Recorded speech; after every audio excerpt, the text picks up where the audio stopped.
Hello everyone. आज हम लोग स्ट्रक्चर ऑफ सी प्रोग्रामिंग पढ़ेंगे। स्ट्रक्चर ऑफ सी प्रोग्रामिंग पढ़ने से पहले हमें एक कंपाइलर की ज़रूरत पड़ती है और उसके लिए हम ऑनलाइन कंपाइलर का यूज़ करेंगे। और ठीक है, पहले उसके ऑनलाइन कंपाइलर का यूज़ करेंगे। हम सर्च करते हैं ऑनलाइन सी कंपाइलर। देखो यहाँ पर रिकमेंड कर दिया हमने, सर्च के लिए इसको, जो कि सबसे ऊपर टॉप पे दिख रहा है, हम इसको इंटर करेंगे। ठीक, और इसके बाद यहाँ पे पूरा पूरा कोड लिखा हुआ है, तो हम एक काम करेंगे, इस पूरे कोड को हम डिलीट कर देंगे। ठीक, हम फिर से इस कोड को लिखेंगे, बताएंगे क्या होता है। सबसे पहले तो पहली लाइन में होता है hashtag include studio dot H. ठीक है,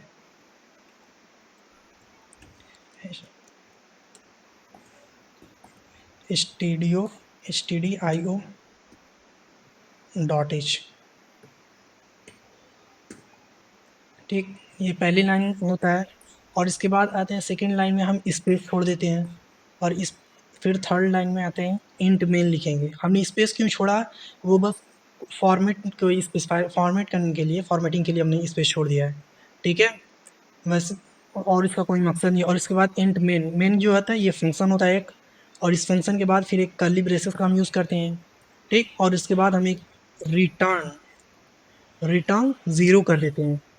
ठीक है, और ये हमें इस और जो भी कोड अब लिखना होता है हम यहाँ पे लिखते हैं। जो भी प्रिंट कराना है होता है, सबसे पहले हम प्रिंट करा देते हैं, एक प्रिंट एफ करके प्रिंट एफ फंक्शन का यूज़ करेंगे।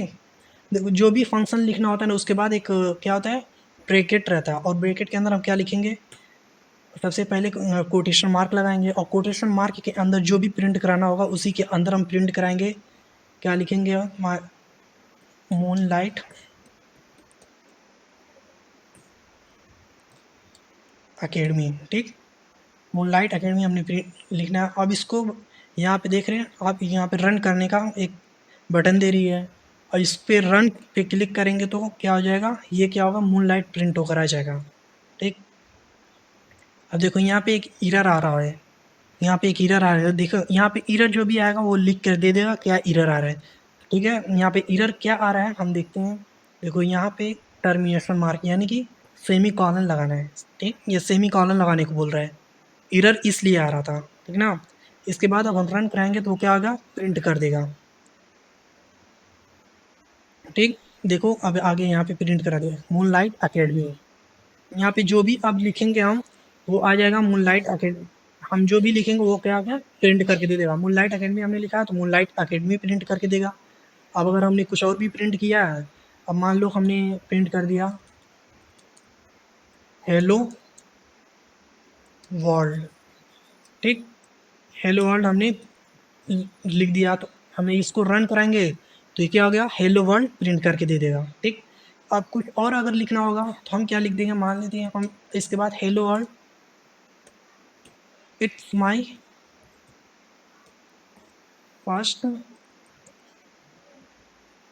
First C program. ठीक, ये हमारा पहला सी प्रोग्राम है। इसको रन कराएंगे तो ये भी प्रिंट करके आ जाएगा। देखो फिर यहाँ पे भी एरर दे रहा है, क्यों, क्योंकि हमने टर्मिनेशन मार्क नहीं लगाया। फिर इसको लगा देते हैं, और देखो ये भी प्रिंट होकर आएगा। लेकिन दोनों अब क्या है, हमने दोनों अलग अलग लाइन में लिखा है, लेकिन ये प्रिंट कर रहा है सेम लाइन में। ये ऐसा क्यों हो रहा है, क्योंकि हमने इसको अगर अलग लाइन बनानी है तो हम एक स्लैश एन का यूज़ करते हैं, बैक स्लैश का यूज़ करेंगे, बैक स्लैश। अब ये क्या करेगा कि यहाँ से लाइन को ब्रेक कर देगा। बैक स्लैश एन का मतलब यही होता है कि लाइन को ब्रेक करना। अब यहाँ के इसके बाद जो भी प्रोग्राम होगा वो ब्रेक करके न्यू लाइन से स्टार्ट करेगा। ठीक, इंटर करेंगे, हम रन कराएंगे, देखो यहाँ पे आ गया it's my first C program. यहाँ पे ब्रेक करके एक नया प्रोग्राम लिख दिया है। अब आप चाहें तो एक और भी प्रोग्राम, जितने भी चाहे प्रोग्राम लिख सकते हैं, मल्टीपल प्रोग्राम यहाँ पे लिख सकते हैं। लेकिन ये क्या है, ये सिर्फ और सिर्फ नॉर्मल सी प्रोग्राम है। ठीक ना, ये सिर्फ और सिर्फ नॉर्मल सी प्रोग्राम है, और उसके बाद हम कुछ भी लिख सकते हैं। तो हम लोग देख लेते हैं स्ट्रक्चर ऑफ सी प्रोग्रामिंग। अब जो हमने कोड अभी लिखा था उसको हम रन भी कराया था। अब हम लोग उसको क्या था, ड्राई रन करके देख लेते हैं कि इसको कैसे करते हैं। एक एक लाइन हम आपको एक्सप्लेन करेंगे। अब देखो यहाँ पे हम लोग ने hashing include studio dot H, ये क्या आता है, हेडर फाइल है। ठीक, ये जो थी ये क्या है, एक हेडर फाइल है, हेडर फाइल।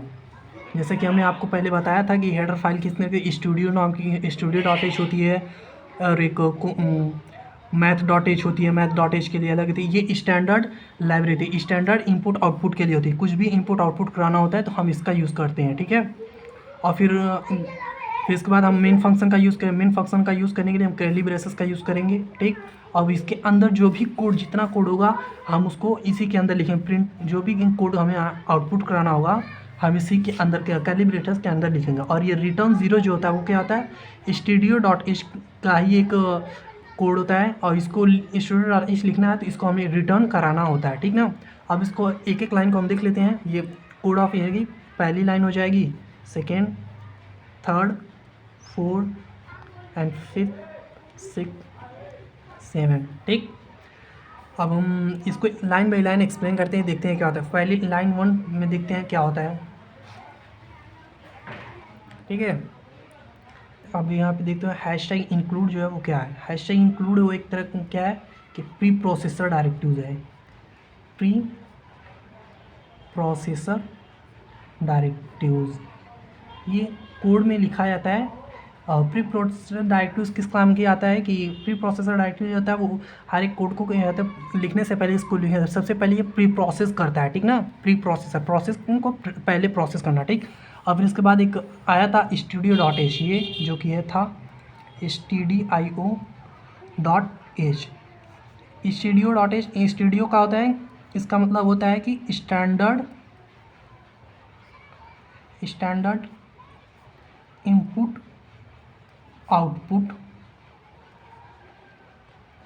हेडर फाइल, ठीक। .h के मतलब होता है हेडर फाइल, ठीक है। अब हम सेकेंड लाइन में आते हैं, लाइन नंबर 2। लाइन नंबर 2 में क्या था, हम लाइन 2 आप कोड को देख लीजिएगा। लाइन 2 में देखें, कोड में यहाँ पे स्पेस है, ठीक, ब्लैंक लाइन है, ठीक ना। तो ब्लैंक लाइन इसमें क्या आता है, ये कुछ भी लिखा नहीं होता है इसमें, ब्लैंक लाइन, ठीक। ये ब्लैंक लाइन हमने यूज़ क्यों किया है। ब्लैंक लाइन यूज़ करने का हम सिर्फ एक ही मकसद है कि कोड क्या आता है ईजी, इस कोड को हम क्या करते हैं रीडेबल कोड होता है, ठीक। अब पढ़ने में आसानी होती है कोड को। वैसे ही ब्लैंक लाइन जो होते हैं वो क्या होता है कंपाइलर के ज़रिए इग्नोर कर दी जाती है, ठीक। हम देखते हैं कि इसको क्या कहते हैं,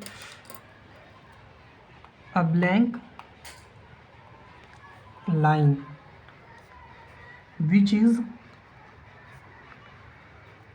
इग्नोर्ड बाय द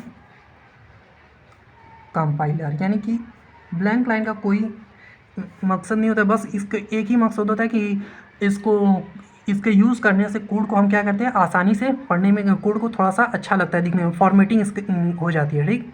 और फिर इसके बाद एक लाइन थर्ड में आता है, ठीक है। हम थर्ड लाइन में आते हैं। थर्ड लाइन में क्या था, लाइन थर्ड में क्या लिखा था कि मेन फंक्शन था, इंट मेन। ये एक तरह का फंक्शन है, जो कि हमने फंक्शन के बारे में आपको बताया था कि फंक्शन क्या होता है। फंक्शन होता है कि काम करने के लिए जो भी वर्क होता है इसी के अंदर इसमें होगा, ठीक है। मेन फंक्शन है, मेन फंक्शन होता है, ठीक। और एक कर्ली ब्रेसेस होगा मेन फंक्शन, यानी मेन फंक्शन का यूज़ करते हैं इसके अंदर जो भी क्या वर्क होगा, जो भी वर्क इसके अंदर होगा प्रोसेस, इसी के अंदर जो भी इनपुट आउटपुट जो भी हमें करना होगा इसी के अंदर लिखेंगे। इनपुट आउटपुट और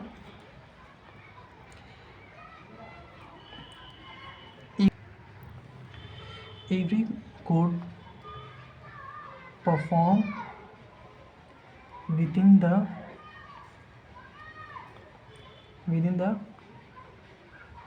कर्ली ब्रेसेस। क्या होगा कि कर्ली ब्रेसेस यानी कि इसको कर्ली ब्रेसेस के अंदर जो भी कोड होगा परफॉर्म किया जाएगा, ठीक। इसी के अंदर जितना भी कोड हमें लिखना होगा इस कर्ली ब्रेसेस के अंदर ही लिखा जाएगा, ठीक। और एक फिर आते हैं हम फोर्थ लाइन में एक आता है लाइन नंबर 4। लाइन 4 में अब आते हैं। लाइन 4 में क्या आता है, हमने लिखा था प्रिंटफ, ठीक, प्रिंटफ। अब एक ये लिखें हेलो वर्ल्ड। हेलो वर्ल्ड हमने क्यों प्रिंट किया, हम कुछ और भी प्रिंट कर सकते हैं, लेकिन ये हेलो वर्ल्ड जो होता है वो सबसे पहले हर कोई जब भी कोडिंग करते हैं, कोडिंग का कह लो कि एक तरह का रूल होता है, हेलो वर्ल्ड हमें प्रिंट करना होता है, यहीं से स्टार्ट किया जाता है, ठीक। जो फर्स्ट प्रोग्रामर थे उसने सबसे पहले इसी को प्रिंट किया था, इसलिए हम लोग भी इसी को प्रिंट करके स्टार्ट करेंगे। ठीक, हेलो वर्ल्ड और फिर टर्मिनेशन मार्क होता है। ठीक है, इस प्रिंटिफ हेलो वर्ल्ड यानी कि ये एक प्रिंटिफ फंक्शन होता है, ये भी एक तरह का क्या है, फंक्शन है, और इसके अंदर जो भी कोड लिखा जाएगा वो क्या होगा, प्रिंट कर दिया जाएगा। अब हमने आपके कोई नाम होगा, किसी का नाम होगा, उसको भी हम लिखेंगे तो भी क्या कर देगा, प्रिंट कर देगा। प्रिंटिंग फंक्शन कैन यू, ये भी कह सकते हैं प्रिंटिंग फंक्शन जो होता है वो क्या करता है, कोड को क्या करता है, प्रिंट करता है, स्क्रीन पे हमें शो कराता है। ठीक, आउटपुट प्रोवाइड करता है। और फिर इसके बाद हमने लाइन 5 में भी हमने एक ब्लैंक लाइन छोड़ा था, लाइन 5, इसके अंदर भी हमने क्या किया था, ब्लैंक लाइन छोड़ा था। वो भी ब्लैंक लाइन का पता है क्या होता है ब्लैंक लाइन के लिए, ब्लैंक लाइन जो है कंपाइलर के ज़रिए इग्नोर कर दी जाती है। ठीक, और फिर एक लाइन 6 है, लाइन 6 जिसमें क्या लिखा है, रिटर्न 0। ठीक, यहाँ पे भी टर्मिनेशन मार्क लगा है। ठीक है, ये रिटर्न 0 एक तरह का एक स्टेटमेंट होता है जो क्या करता है कि सक्सेसफुली एग्जीक्यूशन ऑफ द, यानी कि प्रोग्राम को क्या करता है, टर्मिनेट, यानी यहाँ से प्रोग्राम हो रहा है क्या करता है, ख़त्म होता है, यहीं पे इंडिकेट करता है कि successfully execution of the program. ठीक, हम लिख देते हैं यहाँ पे successfully execution of the program, यानी कि हमारा प्रोग्राम जो है वो क्या कहता है, सक्सेसफुली एग्जीक्यूट हो चुका है। ठीक, अब एक लास्ट लाइन होती है जो कि लास्ट लाइन में हमने क्या होता है कि लाइन 7 जिसमें हम क्या करते हैं, करली ब्रेसेस को क्या करते हैं, कहते हैं एक्चुअली हम क्या करते हैं, ये क्या करता है कि एंड करता है, एंड ऑफ द प्रोग्राम। ठीक, प्रोग्राम का ये एंडिंग स्टेप होता है। हम जो करली ब्रेसेस अगर यूज़ करके हमको प्रोग्राम को क्या कर सकते हैं, एंड करते हैं। ठीक, अगर इसको हमने अगर भूल गए कि इस करली ब्रेसेस को लगाना भूल गए तो हमारा कोड क्या आएगा, एरर आएगा। एरर क्या होता है ये भी हम आगे चल के पढ़ेंगे। ठीक, फिर यहाँ तक हमारा ये structure of the C programming ख़त्म होता है। आगे हम लोग वेरिएबल्स और डाटा टाइप्स के बारे में ये सब पढ़ेंगे। ठीक है, और उसके बाद अरिथमेटिक ऑपरेटर ये सब क्या होता है, और प्लस माइनस करने में जो हमने एल्गोरिथम में पढ़ा था वो सब